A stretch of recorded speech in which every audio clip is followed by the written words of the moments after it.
them the name.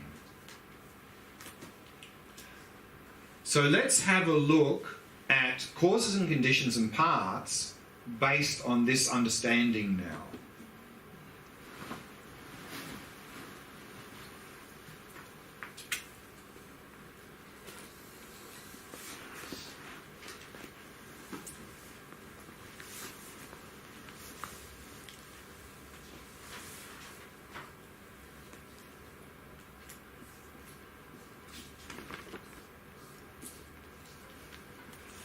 So this is a timeline, this is a seed, and this is the plant that it produces. So the plant exists depending on causes and conditions. The underlying cause for the plant is the seed, and the conditions are things like soil, sunlight, water, fertilizer, and so forth. So all those causes and conditions are necessary for this seed to become the plant. Now we believe that things exist objectively independent of us. If that's the case, there should be a fixed, obvious point where the seed becomes the plant. So in this timeline, where does the seed become the plant? At what point does the seed become the plant? Where it has the leaves. Here? Not before? Before it's a baby. The seed This is not a plant? When you call it a plant. Ah, yes. So when we look at this, we can understand the point at where the seed becomes the plant is the point at which this configuration of data stops looking like our concept of seed and starts looking like our concept of plant. And all of us have slightly different concepts of what it means to be a seed and what it means to be a plant. So for some of us, it's already here. For some of us, it's here. For some of us, here. Maybe some of us, it's way down here. We decide when the plant comes into existence. The plant only exists in our conceptual framework. Can you then say that the inherent nature of the seed is the plant? The inherent nature of the seed is the plant. So here's the point. We say that the plant depends on the seed to exist, yeah? In other words, the result depends on the cause. But this view is also saying the cause depends on the result. The seed depends on the plant. Why? And it's not because this plant produces more seeds. That's not the answer. How does the seed depend on the plant to exist? It contains Because if there wasn't any plant, there wasn't any seed. Define. You can only call something a seed if you have the idea plant. You can only call something a cause if you have the idea result. Whether or not they exist is irrelevant. So cause depends on result, seed depends on plant. Another point. If two things are in a cause and effect relationship, by definition, they cannot exist at the same time. Yeah? If they're in a causal relationship, if A produces B, they cannot exist at the same time. If they do, they're not in a causal relationship. Yeah? Here's the question. Does the seed stop existing before the plant comes into existence? So think about it. Does the seed stop existing before the plant comes into existence? There's only two answers, yes or no. Which is it? If you say no, that means they exist at the same time. Illogical. Cannot be. No is illogical. If you say yes, the seed has ceased to exist, where's the plant coming from? Yes is illogical.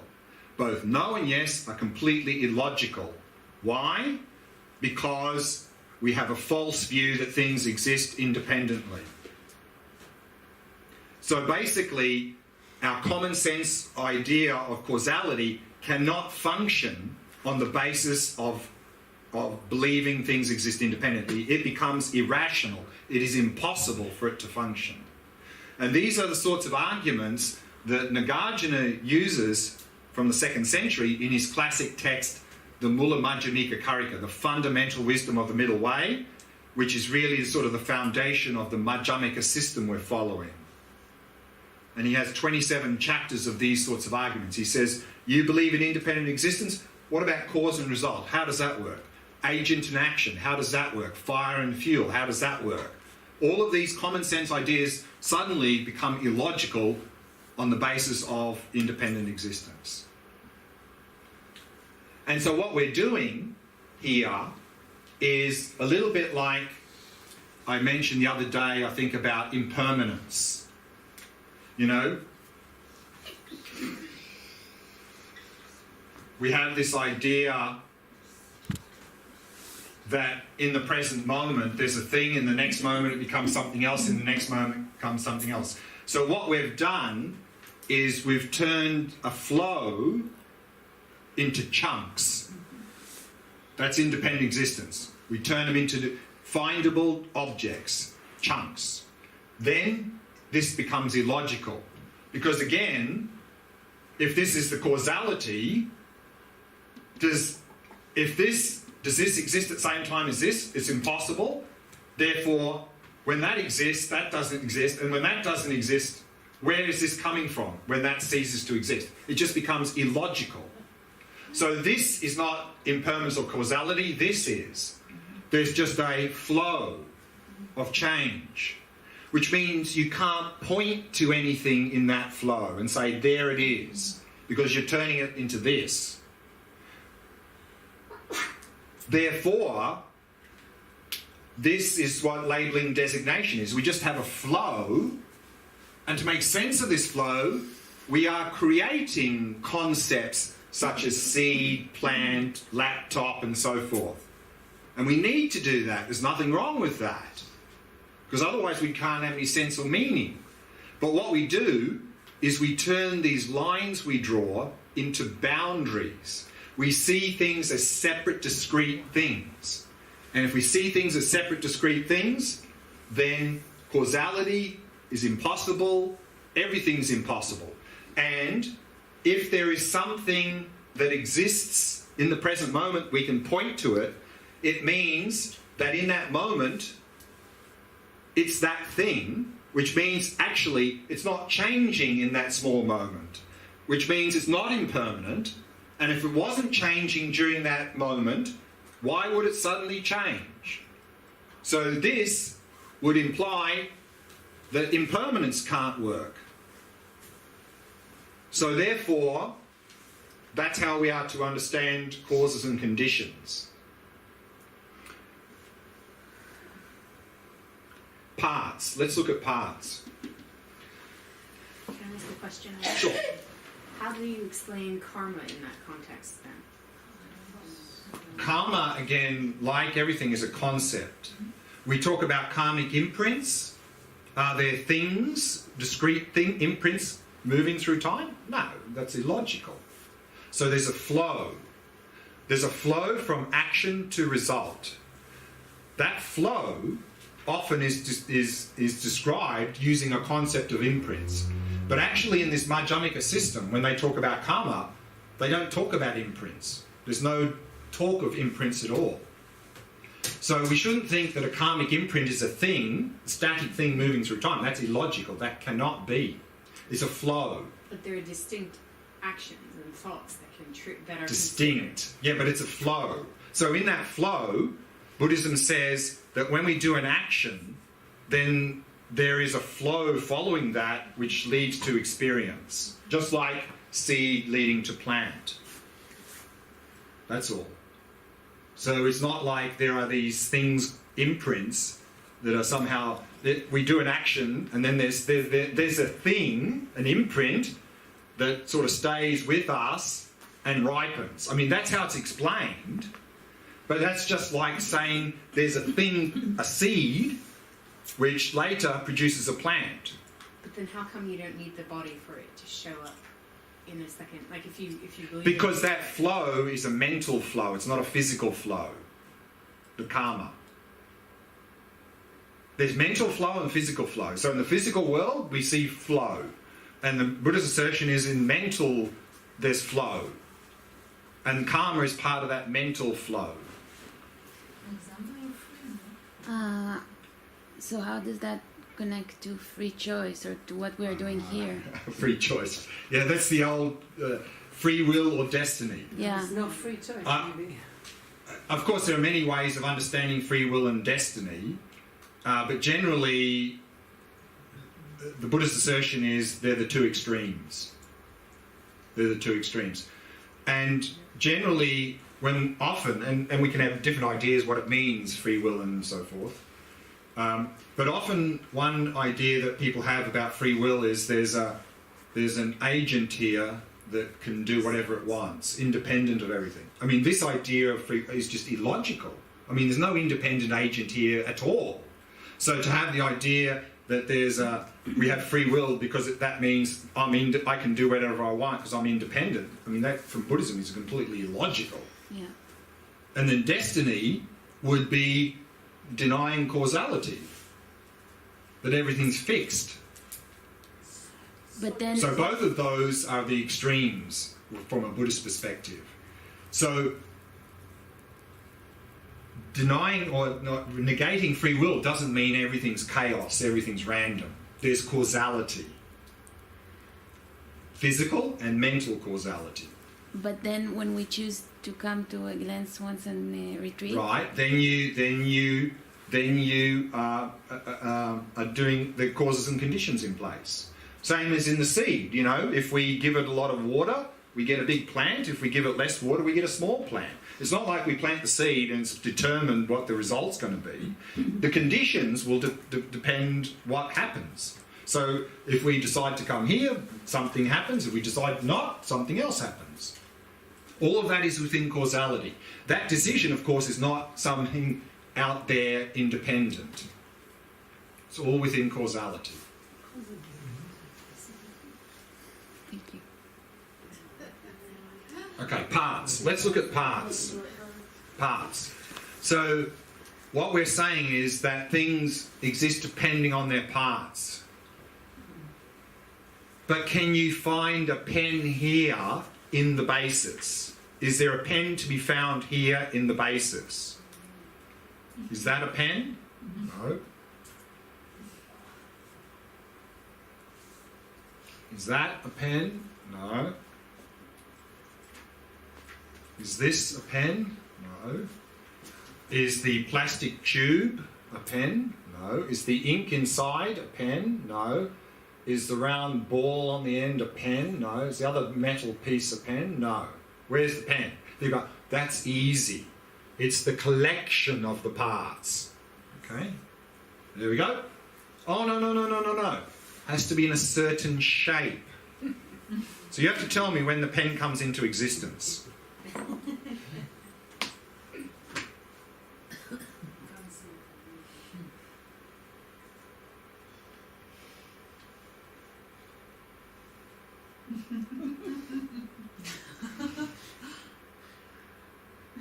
No? Not yet? That was before. No, that's the. It's a pen.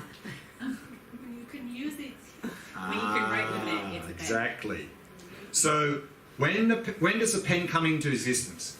It comes into existence exactly the moment when this configuration of data closely enough resembles our concept of pen. And our concepts often have at least two aspects, appearance and functionality. So when this appears closely enough to be a pen, according to our idea what pen means, and it seems to function according to our idea of pen, then there's a pen. So there's no pen to be found there independent of our conceptual framework. If there was a pen existing there independent of our conceptual framework, it would mean if a caveman walked in the door here, they'd pick it up and start writing with it. But I think if a caveman came in there, they'd maybe think it's some sort of weapon. And then, of course, if a dog came in here, they may see some sort of chewing stick. And if a little ant came here, they may see some sort of home to live in. So is this a pen, a weapon, a chewing stick, or a home? From its own side, none of those things. From the side of the observer, all of those things. We bring the pen into existence. There's no pen to be found there. The only pen that exists is the one in our conceptual framework. So what we're saying here is the pen exists depending on the parts. Normally, we say the pen is the collection of the parts. that we say this is a pen.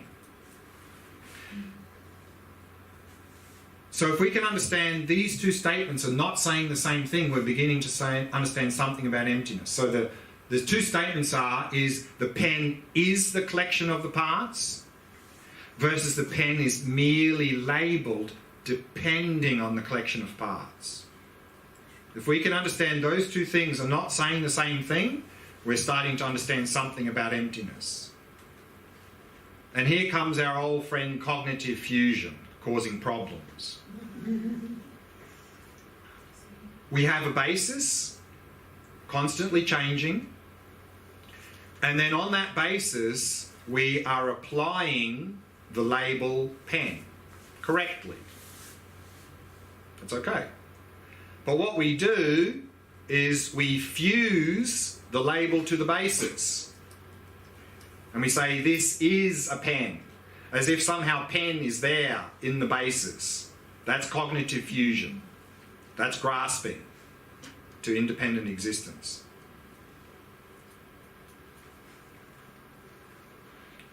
Also here, we say the pen depends on its parts, or in other words, the whole depends on the parts. But also here, we are saying part depends on the whole. Because we can only call this part of a pen if we have the idea pen. Whether or not pen exists is irrelevant. You can only have a part if you have the whole. You can only have part of a pen if you have the idea pen. So everything is dependent on our conceptual... Exactly. Now the problem here, of course, is, and again, drawing the line, creating the object and giving it a name, no problem. In fact, we have to do that. If we don't do that, we can't function. The problem is we don't realise that's what we're doing. The problem is it seems like when we look at the world, it seems like the world is already divided up into many separate discrete things. So what we've done is we've turned our lines that we've drawn into boundaries. We see the world as full of boundaries. We see the world as made up of many separate discrete things. But then you may ask, what's the problem with that? What's the problem with seeing the world as made up of many separate discrete things? The problem is, as we looked at the other day, this suffering and its causes chart. Because if we see the world as made up of many separate discrete things, it seems to be existing then completely independent of us, which means when we have experienced something as pleasant, it seems like the beauty's there. And of course I want pleasant experiences. That seems to be the cause of it. I want that. So by turning lines into boundaries, we end up with attachment to pleasant experiences, aversion to unpleasant experiences. The whole mess starts from there. Now, one of the difficulties with this view is that we are stuck in what's called the two extremes.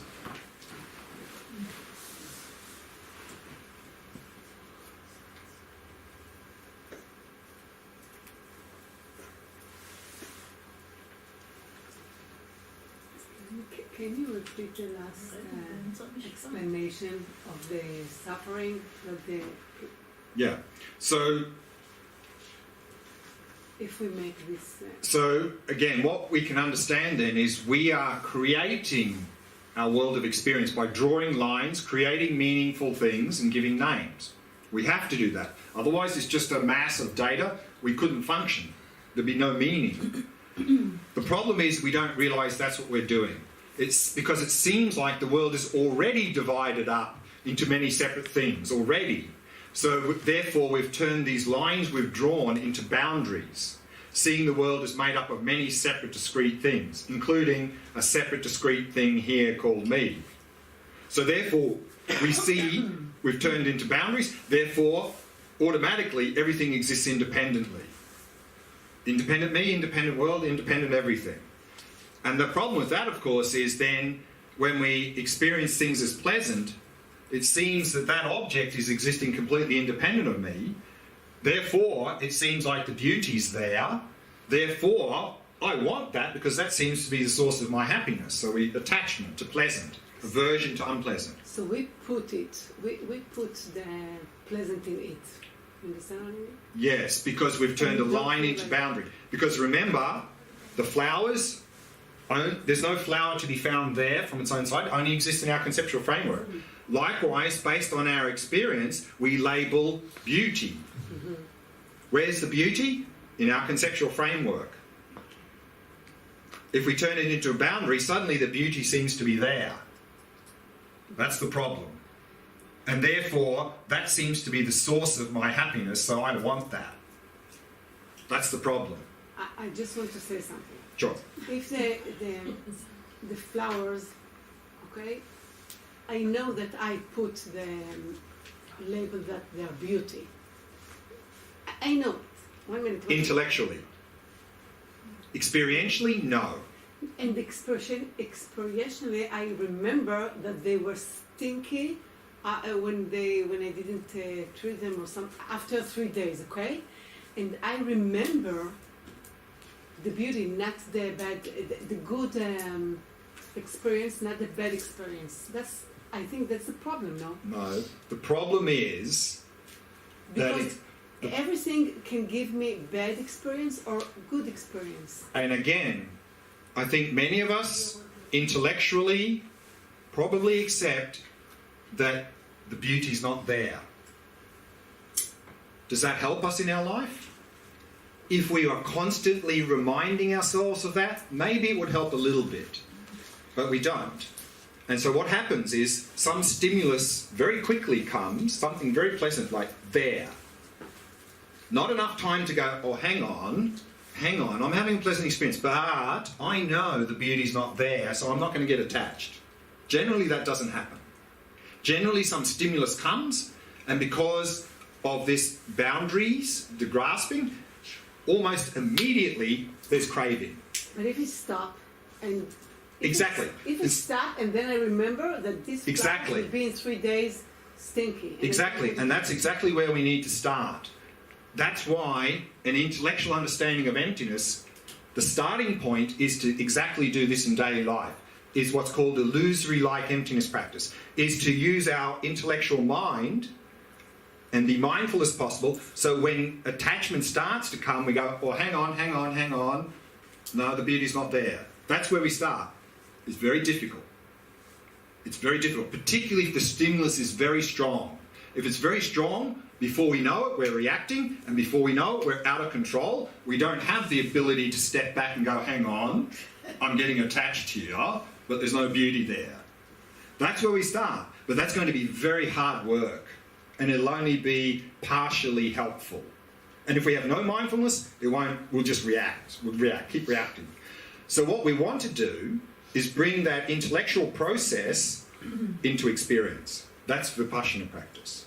If we do Vipassana practice of emptiness, what you will find is that when we experience something pleasant, experientially, like that, we're seeing beauty in the eye of the beholder, which means there will be no room or possibility for attachment to arise in the first place.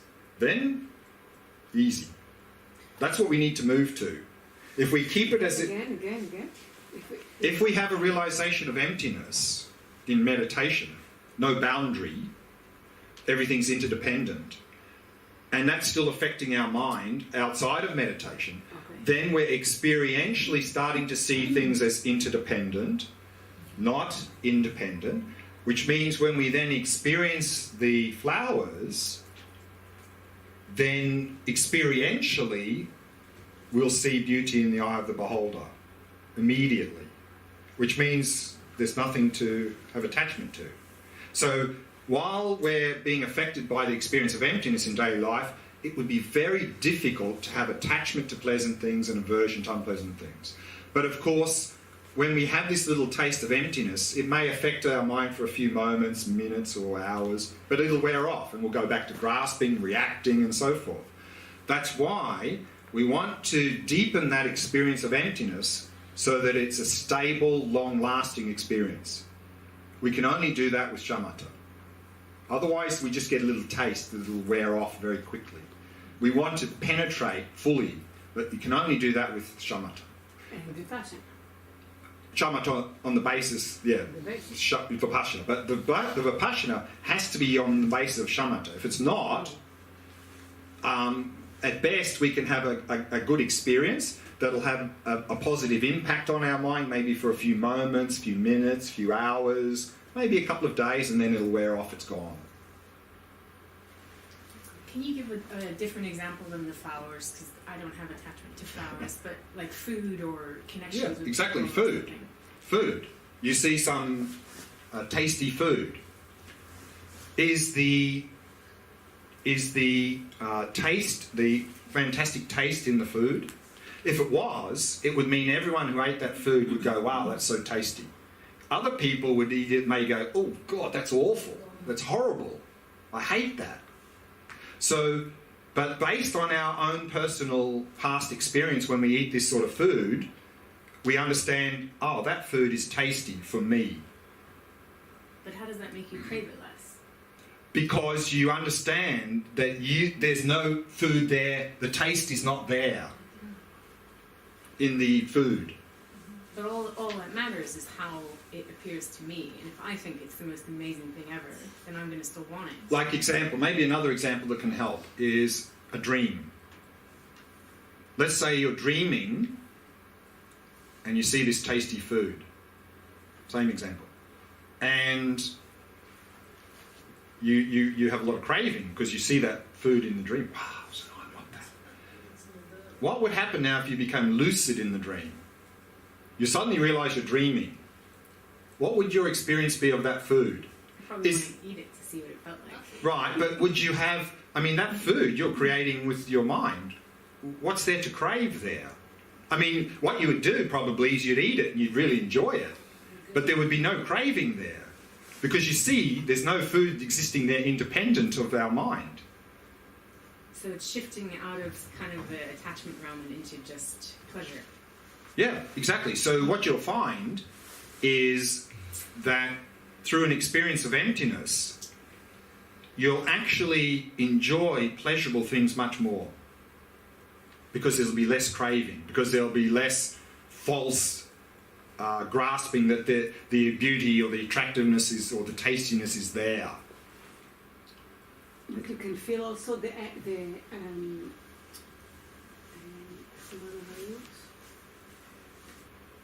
impermanent of the craving.